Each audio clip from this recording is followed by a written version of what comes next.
Well, hello there and good morning. Guess what? I'm ready to make something special for breakfast. I'm gonna make French toast using Nesquik. Do you know this stuff from childhood? It used to be called Nestle Quick. In 1999, it changed its name to Nesquik. Just love that bunny. I have a loaf of French toast bread that I'm gonna tear up and put in a 13 by 9 prepared baking dish. You could really use any type of bread for this. I think it would be fun to use sourdough or brioche. For this recipe, I need 8 eggs. In a side jug, I need 2.5 cups of half and half and a 1/4 cup of Nesquik. Mix well.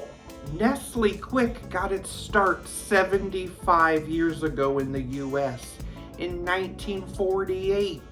Combine with the eggs and give it a good whisk.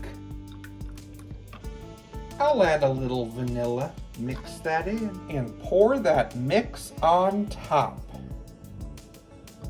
Now refrigerate it for at least an hour or overnight. Nesquik is known for being chocolatey, but I'm sure you also know its other famous flavor, Strawberry Quick.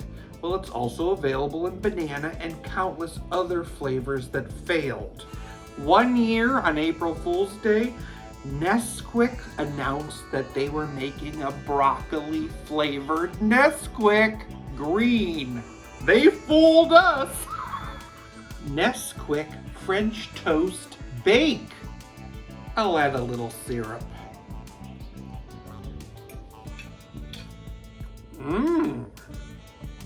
That's great. Chocolatey. I just started a new band called The Subtractions. Take it away, boys.